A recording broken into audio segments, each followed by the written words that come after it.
you have that stage where when you know nothing, you feel like you kind of know everything, right? Like I'm like learning things, I'm studying things. I'm like, I think I know a lot. And then you actually like get into it and you realize like, I actually don't.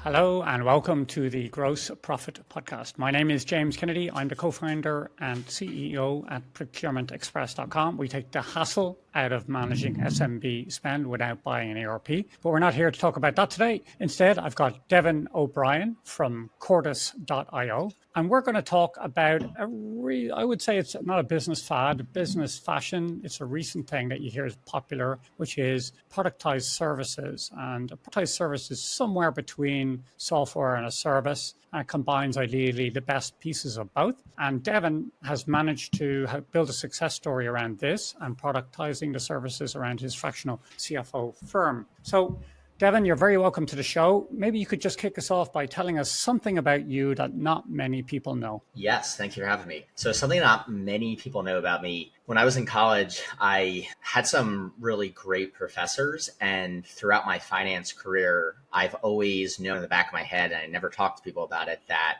my dream job after working in financial services, so I think in my 40s, 50s and beyond, is to be a finance professor. I love teaching and I've loved kind of being in some of those classes and seeing the good ones versus the bad ones. And I just think there's something about me that will just never want to retire and will want to be a professor or lecturer for as long as I can do it. And that's something I never really talk about. Okay, very cool. So there's a thread in what you're saying there, because you graduated from Penn. Now, maybe for non-US listeners, I think we've all heard of Penn State. It's very prestigious as far as I know. So just tell us, how did you get in there? Is it tough to get in, and where did that lead you in your career? Yeah, it's I wouldn't say it's the one of the toughest. It's not like an Ivy League school here. They do have a prestigious finance and business program. So actually, when I decided to go to Penn State, I grew up in Pennsylvania. So being in Pennsylvania, very common for Elise to take a college visit. And when I was there, I was actually thinking about majoring in supply chain and logistics. And Penn State had one of the top schools in the country for supply chain and logistics. From there, I took my first class in that, said, nope,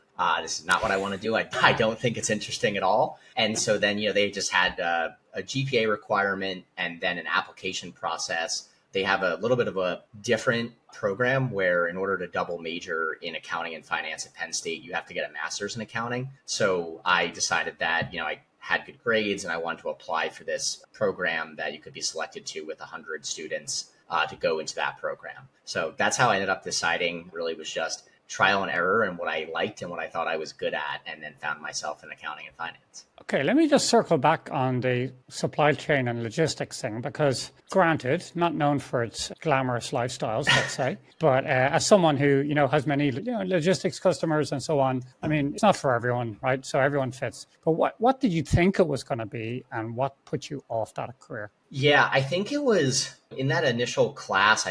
I thought really it was a lot about, like, in my understanding, was trying to like optimize logistics and focusing on reducing variances and lead times and costs and materials. And originally when I was there, it was just a lot of like blanket supply chain terminology. And maybe I just didn't give it enough chance. But it felt like I was in that class and I was more just trying to memorize terms for an exam. And I didn't feel like I had any general understanding of like what those terms and everything were doing that made businesses better. And I was like, what is this value right now? It felt like so minimal. It was like memorizing terms. And I just didn't see, again, I thought there was just a delta between what I thought there would be this like massive understanding of business and logistics and value. And obviously it was very early on at Penn State, so I wasn't deep into the weeds of supply chain, but it just didn't have that intrigue and it didn't get me, stimulated into a flow state. Yeah. Okay. Well, listen, I've done my share of procurement training as Incoterms and taxes and like a lot of let's face it, a lot of it is how the sausage actually gets made isn't that glamorous. So I can understand. Yes. And then you took a considerably,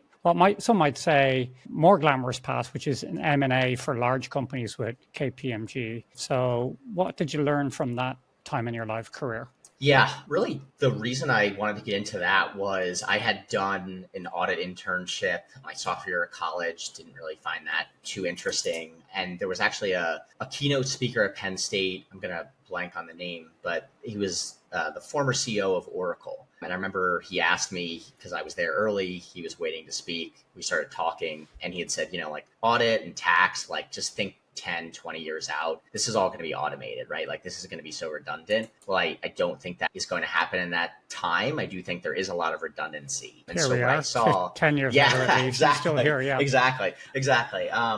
But what I thought was interesting about M&A was instead of having, like we go into an audit and here's our processes and here's what we do. And it felt like you're kind of just pick up and do those same things. And again, maybe like a little bit boring in my mind. I was always on like different deals. So it was always like something new, a different business, a different complexity. It has, foreign subsidiaries. There was always something new that I felt like I was constantly learning and challenging myself. And it was never like a dull moment. And I think it wasn't really like anything glamorous or how I kind of fell into M&A. It was my just thought process being this college kid who didn't really know much about it of like, well, if I'm working on like 5 deals at once, it's got to be fast paced. I always have to be learning and it has to be very interesting. And that was exactly what I found. And that's when I was like, I really actually enjoy this work. So these were large deals, right? International deals. Yep. When it came to tax, does that mean, was this figuring out, for example, like in an international deal, there's often tax is a big motivator sometimes. It might be the only motivator. I'm not sure. Maybe you can tell me about that. Did you get a chance to travel during that? And how did you, because it's hard to get people who are qualified in all the different jurisdictions. So does that mean, how do you even figure that out? How do you keep it straight when they're so complicated? Yeah.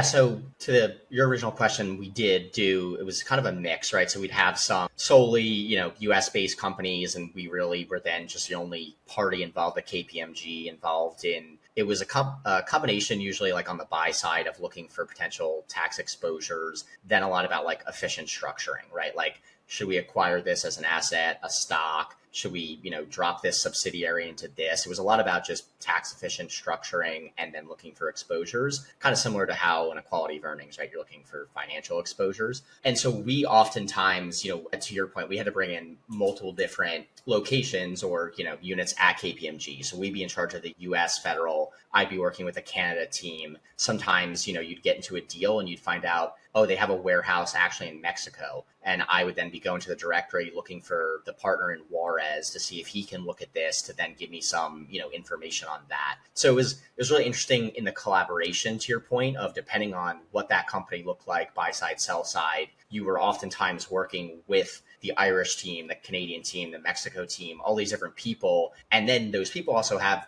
different specialties, right? So you're trying to find the person who knows about manufacturing in this, in the Mexico team. So it's really interesting now you're all kind of collaborating and looking at it. And then, you're populating a due diligence report and then, the different parties are all making their recommendations, but presenting it as one KPMG unit. Okay. So it sounds on the one hand exciting, on the other hand, extremely corporate. Definition of it being in the belly of the beast. What led you to not pursue that career further, and what are you hoping to build with Cordis? That's a great question. I think when I was there, and if you asked me when I was leaving college, I think I have an older brother who works at KPMG, and he's stayed there. He's continued to move up the chain. When I was there, exactly your point, it just felt really corporate. And for me, especially when you're a junior, you're not really making decisions, right? Like you're mostly crunching numbers, you're putting together reports, you're, for lack of better terms, the grunt. And so for me, I kind of felt like, yes, eventually you can continue to move up and you can be that decision maker.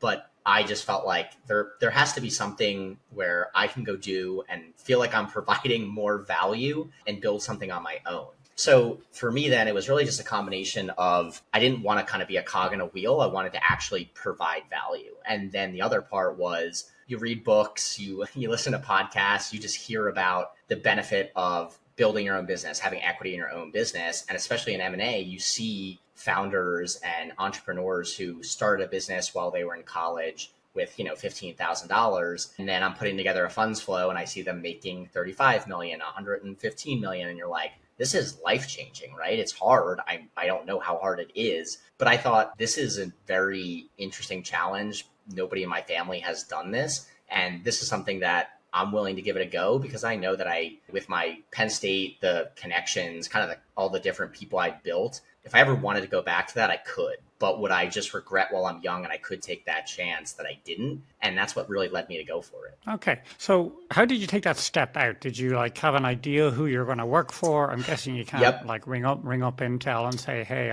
I can do some M&A work on the side if you need me. That's not going to work. So how did you get the confidence to step out? Yeah, I think that's the hardest part is like, you have that stage where when you know nothing, you feel like you kind of know everything, right? Like I'm like learning things, I'm studying things. I'm like, I think I know a lot. And then you actually like get into it and you realize like, I actually don't. And so what really actually started it was during COVID, everyone was remote. I had a little bit of downtime and a few people from, that work at startups in my network had just asked like, hey, over the weekend, could you build me like a financial model? And, the first couple of times you do that, they're all different. You kind of struggle through it. And then you kind of start to gain confidence. You see other models, other templates, and you continue to learn. So it was really like during COVID using kind of downtime or weekends to do projects, for additional money, but also using it as like, I'm being paid to learn. And that's when I felt comfortable that I'm sharing these files and I'm getting good feedback and people are asking me to continue to do work. This has to be a business opportunity in here. And were these sort of fundraising models largely for funded startups? Yeah, okay. For startups, and I think there was a few that were like merger models and looking at synergies. So I try to do a few different ones, right? It was more of like the challenge of like a merger model is a lot different than a fundraising. So I try to do different ones or find different projects to really just like build my scope of knowledge. Okay. Well, so far it's all sounding very clean and analytical and prepared. And so let's take a hard left turn and tell me about your first real client, if you like, and the issues you were faced with when you did manage to take the jump. Yeah. So the first real client was a startup that was burning capital. And I think what I, didn't realize is all the complexities, right, of I was just building a financial model for them. And now they want me to just take over the finance and accounting department, right? And I think I was siloed working in professional services that I didn't realize how large that scope could be with the like FP&A work, accounting work, working with the tax team to do tax work. I really first was kind of like searching on YouTube of like, is there things I'm not doing that I should be doing?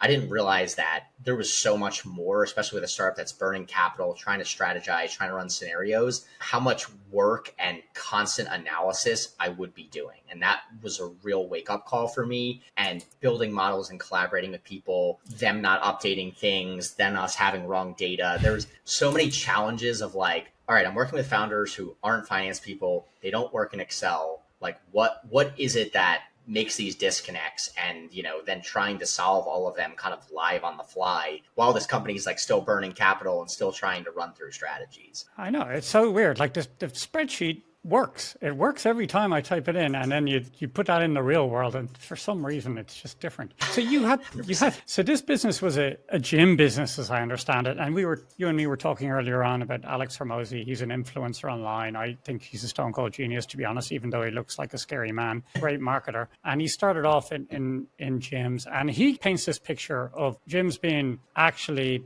the antithesis of your spreadsheet business. There's a lot of characters involved. There's a lot of handshake deals, very informal, and yet they can scale fast. So what was the situation you were faced with the founding team here when you came into it? Yeah, so it was really kind of, in the beginning, it was kind of classic startup of, hey, we started this. We have a few different founders who are kind of just doing different roles, right? Like no one has like a very defined scope, a very defined role. And there was nobody that had a core finance background. So when I first came in, it was really about, okay, they were going to need to do some fundraising soon. And, the team at the time was obviously aware of that, but they didn't really know everything that was going on in the background. So one of the founders had another business, and obviously the gym business, in the beginning with building improvements, the equipment, it's capital intensive for that initial outlay. And so, one of the founders was moving funds between businesses kind of on an as needed basis. So, pulling from his one business to cover this bill until they got a new fundraising round. We get fundraising, moving money back over, and doing all of this in and out. And so when we actually went into the QuickBooks, we realized like, it's never been reconciled. all the bank accounts aren't linked up, all the credit cards aren't linked up. There was no financial controls. So even to raise money, we didn't even, we couldn't even put together a pro forma or show true financials that we felt we could stand behind because it was such a disaster. So we had to come in and then basically get all the bank statements, turn off everybody's access to bank accounts, really but us and the main investor then who had hired us. And so we had to kind of like wipe everybody's ability to spend money and then just spend, took about a month and a half trying to get all the different statements, credit cards, everything, and do a deep dive reconciliation process, basically to restate from 2022 on. And then we felt comfortable to really run from there. Okay, you said something really important there. So you were brought in by the investor. That was, am I wrong in saying that the investor had some idea that maybe not all was well here? He just didn't have confidence of what was going on. And then one of these founders was he had a different entity and he's basically using the cash as if it was all the same, which is, if you were to be not generous about it, you say, well, it's straight up fraud. Like he's taking money for investment and he's using it for other purposes. So not uncommon. And it's not uncommon for people to just say, okay, let's clear it up. As long as you move along, we won't make a fuss. Is that what happened here? Yeah. So we kind of once everything was squared away, that main investor kind of took like a CFO role with us doing a lot of the work and kind of partnering with him. And so he came in, got everything cleaned up with us, cap table, and then he just was like open and communicated with all the investor base and said, hey, here's what happened, here's what's going on, here's the situation we're in, and kind of was just open and transparent about it. And then obviously when they were removing that founder, it was the conversation was when you're leaving, you're not getting severance and all these things, and you should be lucky obviously that there's not more that's going to happen that we could be doing. Okay, well let's follow up on that later, because being brought in as kind of by investors is a smart move, right? So trying to build relationships there can help with that. So then, so you've cleaned everything up, and then let's talk about my favorite topic, expenses. And when it's all one thing is the reporting and the legality, keeping everyone out of jail, I guess. But then it's a case of like trying to get that burned down. You mentioned removing access to credit cards and bank statements. What other tooling did you use to sort of allow people to still operate the business without access to these things? Yeah. So the investor who brought us in, we really as soon as he got involved, so they had some like regional bank accounts. He moved everything over to Mercury, so like startup banking platform. So, he could decide who has access. Basically, all the money's here. We're now in control. Those bank accounts, they're going to go to zero. Just leave them. Then we first started using kind of Mercury and just tracking everything there using actually just their debit cards. And then we got approved and started working with Ramp so that then we could get everybody all their cards and set, limits, require that individuals, request and go through an approval process for higher limits. All AP had multiple approval flows. So we basically said, we're now in control of the bank. We're now in control of all bills and wires and card transactions. So we can see everything that's going on. So if you want to spend on CapEx, that is going to have to get approved. You guys want to pay this bill, do this. Everything has to go through multiple layers of approval. So we have eyes on everything that is going out, and it can't go out without us knowing. Okay. So Mercury is not a bank. It's a fintech. Yes. Fintech. Right? Yes. Yep. And recently we've had the collapse of Synapse, and that led to a number of fintechs getting into trouble. So as a CFO, how do you mitigate, or are you happy to work with companies like that, or how do you manage that risk? Because it's changing, even politically it's changing these days. It's hard to know exactly which way things are going, but definitely banking is an issue. Some of these things have gone bang. They do give you very sexy tooling, which is great. So have you thought about that, and how do you approach it? Yeah, I think that obviously there's definitely more risk, and we've thought about that. And I think for us, when I got introduced to Mercury through that investor, and I actually hadn't really heard from it, he had done a good amount of due diligence and, obviously seeing some like FDIC insured, for X dollars, X amounts. He felt comfortable and also knew a little bit more about like where the company was financially in terms of like burning and capitalization, that he felt good about it. And so to me, I think obviously it's a risk. I think you brought up a really good point for me. I've just found that Mercury, although there is that risk, the tool, the abilities, the functionality is so much more modern day. And I have so many more pain points and troubles using a big bank, right? Like I have to log in and do all these things. This wire's not working. Like I don't have those problems with that I would see with like a PNC, a Chase, and all these other things with Mercury. It's just so much more friendly. And in a startup, when everything's moving fast and you're kind of trying to always just be scrappy and dynamic, I felt like that risk was worth the reward. Yeah. And, you can pay for an account manager there and then you get the service. Whereas, some of these other banks, you have to know the secret keyword and the secret set of transactions to get any service out of them. My wife uses them and she's had a very good experience, but they're, you just got to be aware of that, I guess. Yep. Okay, cool. All right. So spend controls in place. I like that a lot. I'd like to turn now to this concept of like productized service. So it's a bit of a buzzword. I perceive that this is something you're developing with Cordis. Maybe you can give your take on what it is and why you think it fits with this fractional CFO model. Yeah. So the productized service, I think really for us and really where I see it is we're really just leveraging where we are with software, with AI agents, with automations to take a lot of the work that you do either in accounting, bookkeeping, AP, fractional CFO work, and either just automating that task so it can be done faster and more accurate, and then using it also then to obviously AI can help with projections. So for us, the way we're using it really is a collaboration tool with the people that we're working with and with our team so that we can always communicate with them without having to export the 3 financial statements from QuickBooks, right? A lot of the founders and business owners that we work with, they don't want to go into the accounting system. Is that because they don't like QuickBooks? It's a UI. It's also to them, I found it's their system of record, right? And they're scared to ever go in and mess things up. So for us, this isn't the system of record and we are pulling all this data so you can still see everything. It's all in one place and we can collaborate with you on here. And that really has been a really big pro to collaborating with clients is they can always look at their financials, right? Once the API is linked up, it kind of gives us that little bit of, we don't always have to meet. You can just look and review and ask questions and we can kind of collaborate through a platform. So you're using QuickBooks on the back end and then do you roll your own software to provide dashboards or using some other tooling to provide the dashboards? How are you? Yep. So we provide, exactly. So we provide dashboards and then we have the QuickBooks API, so we're pulling their financial statements into our system. We have a spreadsheet functionality, so we can do modeling and budgeting on our platform. And so then really like your forecasts and your actuals can all live right in the platform. And then same with like the 13 weeks. So we have an automated 13-week cash flow that is looking at your bank data, can give you an automated forecast that's just, again, looking at the transactions and then running models to see, again, projecting those out for the next 13 weeks. And then you can also manually manipulate it. So really our goal is you're taking your accounting system of record and then we're taking all of that into our platform and then also letting you look at dashboards of your data and forecast. So really kind of all of that lives in one spot. Okay. So this is where a modern platform like Mercury really comes in because it integrates well. It's live time. It's not a batch process every week or whatever. There's no uploading, downloading. It all just happens. Exactly. How far do you get that with that? Because, in theory, we have automated some of our accounts, but there always seems to be the dreaded journal entry that needs to be done. Every, at the end of the month for the special case, things like accruals, capitalization, I guess.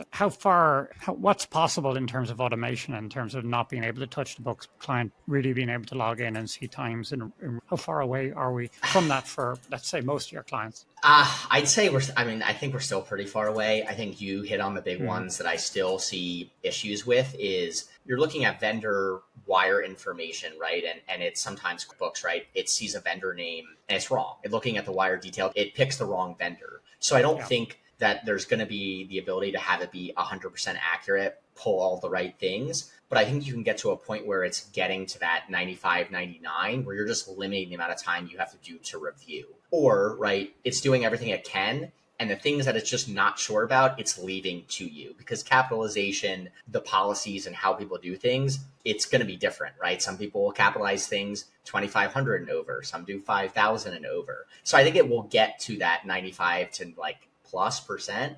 I don't think it will ever get to 100. There is always still that I know this thing. How, if you get an email that says we were supposed to be doing this or accrued interest on this. There's just going to be things where when you're communicating with operators, right, that how are you going to get that in and tell that if an operator doesn't even know how to explain it in accounting terms, right? The dreaded finance operations gap. Exactly. That's exactly. where all the problems start. Exactly. Okay, cool. So you put a lot of effort in, and I want to tell people a little bit now about the success that you've had, because you think carefully about your tech stack, and this is yielding these benefits. When you see your website as, let's say, a CEO, entrepreneur, operator perspective, it looks really clean. It's speaking the right language, real time, knowing where my business is. I love that. I love that song. I want to join in. So tell me your first 2 years, how is business going, and where do you expect to end up at the end of this year? Yeah.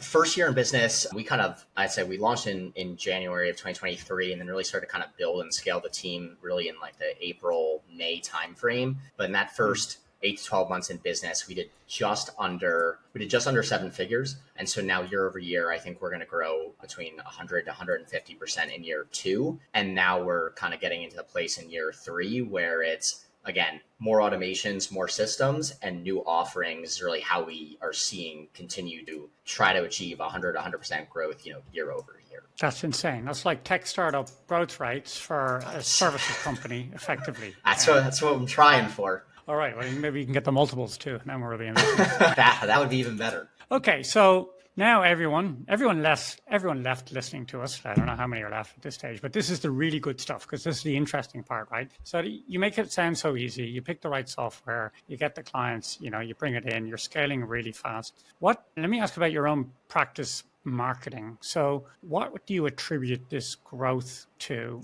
Yeah. So in the beginning, for me, it was really founder-led growth. So being really active on Twitter/X and kind of showing that you're an authority figure in that space. I think in some point in the end of 2022, mid 2022, I was always active on X, but I probably had 20 followers, followed like 1,000 people. It was a mix of sports, business, etc. And then I realized and kind of started to see people like Salhia Bloom on Twitter, or these other people who were writing threads and kind of showing that they were an authority and building these massive audiences. So really all I started to do was just provide consistent content, kind of just adding value, talking about case studies, things we're doing, things I've seen. And really just from that and doing that consistently over time, I had 1 or 2 posts that got, massive hundreds of thousands of views, long form threads on X. And those ones really like exploded my profile and almost made me an authority figure. And then from that, what I noticed is all of the people who would come in through Twitter,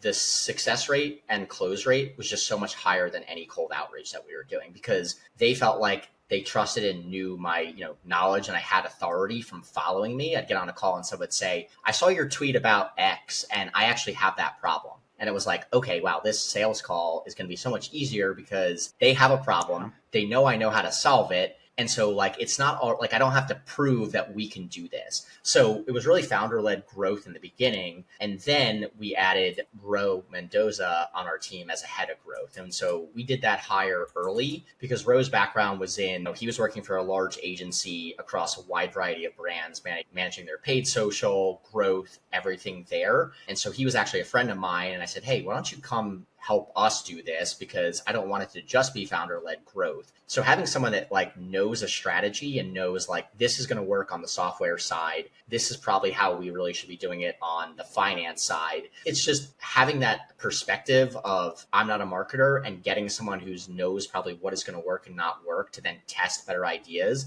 It's just a more efficient way to spend time and capital, because I'm not just like throwing things at a wall. I have that extra layer of knowledge who's vetting our content strategy before we're doing things. So it was really founder-led. I'm still doing that, but having someone else also, working on SEO, thinking about our like paid ad strategy, content on YouTube, spreading out our channels, just really having someone that's willing to push us and challenge, what I was doing and saying, how can we make this better and how can we expand this? Okay, so I think I'm looking at your Twitter here, Devin O'Brien, right? Is that it? Yes. Yeah. And so I guess So I see here a lot of long form content. So, most people think, including me, think Twitter is just for telling people what I've had for breakfast. But you've taken a business approach, let's say a LinkedIn strategy, and put it Yes. on top of Twitter, which is a little bit counterintuitive. And now you've got the 7,000 followers. And I guess what makes sense is there's a lot of the B2B content out there is vapid and empty for the most part. It's just written by a marketer who barely knows what they're talking about. Let's face it, you can spot it straight away. Okay? Exactly. Yeah. And I'm always afraid of like the emperor's new clothes, like someone catching me out. Well, if I want to, like, was there an imposter syndrome style where you say, I hate giving people advice on Twitter because like I know how hard it is, etc. Did you have to face that? Did you just say, damn it, I'm doing it anyway? Or that was not a problem? You're Yeah, naturally. that was a good question. I think it's more of, I tried to stay away from the absolutes. I know that some people use the absolutes of this is how you do things, this is the right way. And that is that can go viral. But to me, I didn't want that, right? Like, I don't want to tell people how to do things and say, this is the only way or this is the right way. Because let's face it, as I'm doing these tweets, I'm 30 years old. I don't know everything. And so for me, it was really just sharing case studies and learnings mostly and things that I see. So it was just really sharing stories almost. And I didn't really care to apply it to everybody. I didn't care about the number of followers. I cared about who they were and the quality. Is it business owners? Is it other founders? Is it guys who are acquiring businesses that then could want to hire us on the accounting side? I really just wanted to go deep into showing the knowledge base from stories and experiences over this is how you do things, this is why, this is wrong, this is not. Because I, again, didn't care about getting everybody's attention. I wanted the right people's attention. Let's sum up the learning, let's say, if we can. You weren't afraid to post. You told stories, not giving out opinions, which is my bugbear, which is the typical marketer thing, right? Telling people, it's your 7 steps to business success and all that. And these tweets are fairly substantial. Do you block it out and say, I'm going to spend an hour on a tweet, or does it just come out of you? You're thinking about it all the time and it comes out, or are you more? Yeah, it's a mix of both. I find sometimes at night, I'm just sitting there and I'll go to my notes app and I'll write some idea I have. But what I usually end up doing is kind of on a Sunday. I really I think with writing and being in the flow state's important. I block out a time, and I always try to do it on the weekend when I know I'm not going to have emails, phone calls, emails, text messages, Slacks, everything kind of going on. And I just know I can be in silence. And I think of different things that have happened. And I really just start with a blank Google Doc and say here's what happened. And then I just start writing in just not editing. I'm just writing paragraphs or really long form content of what happened, my learnings from it. And I don't really care what it looks like, right? I'm just really getting it all out there. And then from there, I format it and then I'm putting it into bullets, I'm erasing it, editing it. So it's really either just short form tweets or things that I've seen that come to me at night. And then for long form, it's really just sitting down, going through things that have happened, things we've seen, strategies we've used, putting them down, and then just really writing all of my thoughts and learnings from it, and then putting it into readability, or something that can be consumed on something like X. Okay,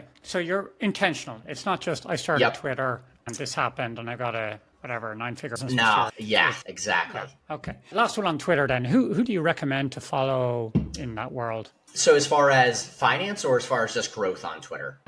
Let's go for finance. So I think there's a few different people. I think I really like Sahil Bloom. I brought him up. I think he really was one of the first people who he worked in private equity. Then he started posting on Twitter really a lot about long form learnings and kind of explaining finance concepts. We love in finance to, use big words that make it seem I think back to the financial crisis, all the different terms that they try to use to just say, we take a bunch of junk bonds and throw them in and make them an asset. That's what we do in finance. So he really was just dumbing it down and kind of explaining it in layman terms. So I think he's a really good one. You mentioned Alex Hermodi. I think his content is great. And I think those two really, when you see what they tweet, how they tweet, long form, short form, they're very intentional about it, right? And I think if you look at 2 people who have built massive followings, those guys really understand the algorithm. They understand how to do it. They reply to other people's tweets. I think those are like two of the best examples of people on X that if you model the things they do, that really is who I originally was looking at when I had my X strategy in mind. Awesome. So people can obviously get in touch with you on Twitter.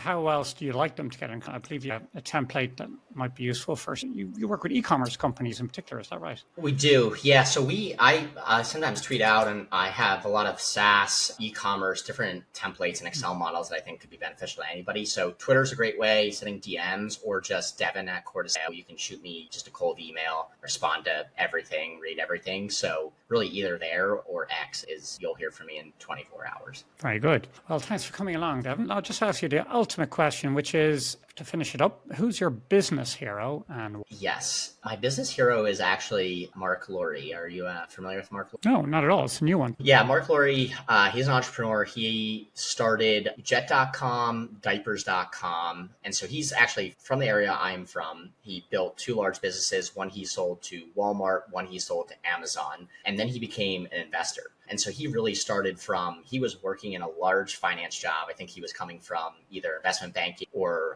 sales and trading at a very big firm, kind of similar to Jeff Bezos at D.E. Shaw. He took a risk, decided he was going to go for it, got some capital from people that he had worked with in his banking job, and then really just didn't care about what anybody thought about being safe and that security. And he went for it, and he's had massive success. And just on top of that, he then was posting and was actually, active on X. And a couple of years back, I think it was in 2021 or 2022, I, came across him, started following him, saw the success he had. And then I just actually cold reached out to him on X, and he invited me over and let me spend a day with him, watching everything he does, his calls, talking about business. Wow. And someone who's, he now part owns a basketball team, an NBA basketball team, has, a VC firm, has had multiple successes, kids, everything. He has so much going on in his life. It was like he's done all of this, started from the ground, built it all, massive success. But then someone who also still has time to make some random person on Twitter that reached out to him to spend a day with him, talk. And honestly, couldn't have been a better human being, couldn't have been nicer, and let me be involved and engaged with everything he did that day. So from potential investments to like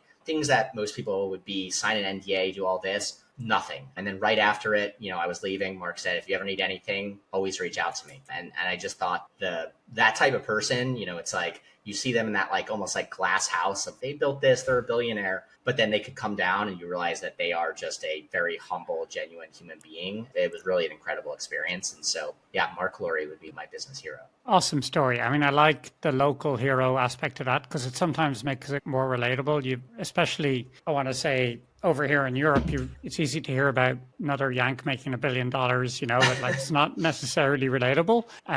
But if you're people around the corner from you that you see, okay, 2 arms, 2 legs, and they've got there, that's awkward. Why can't I get there? But when he invited you, how does that work? When you say spend a day with me, were you like sitting at the back of the conference room? Were you like in the coffee? I don't know. What did was it not super awkward? It was crazy. So yeah, he reached out to me and then he connected me with his assistant and his head of PR and was like, share some dates.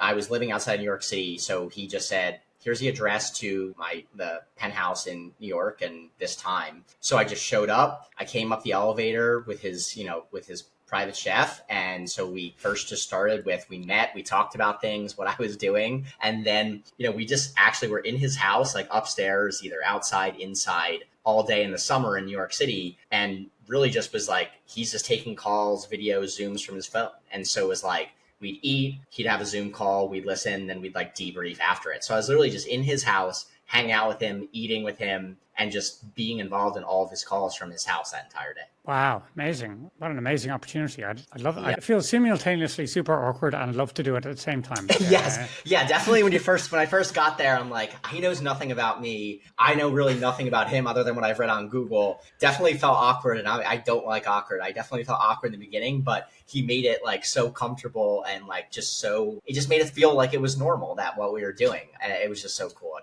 couldn't really describe it. It was amazing. Listen, Devin, I can foretell a career in teaching, professorial future maybe. You're a great communicator, and you've been very generous with being transparent about how you've had your success so far. I would be very fascinated to check in a couple of years, see where you go next. Thank you for coming along, and thank you for listening to the Gross Profit Podcast. We got a name check today for one of our customers, DE Shaw. They use us to control spend in Manhattan. Very nice offices. They invited me to once there. And if you want to learn more about how you can use Procurement Express to control spend in your business, in the story today, we heard about ramp.com and using Mercury. In a very similar way, we are often used between Bill.com, QuickBooks, and Procurement Express to control spend within an organization. And you can go to procurementexpress.com/partners to see a webinar all about that, as well as my take on how to explain the value of a fractional CFO in a way that CEOs will listen to. So thanks for listening. And Devin, thanks for being on the show. Thank you, James.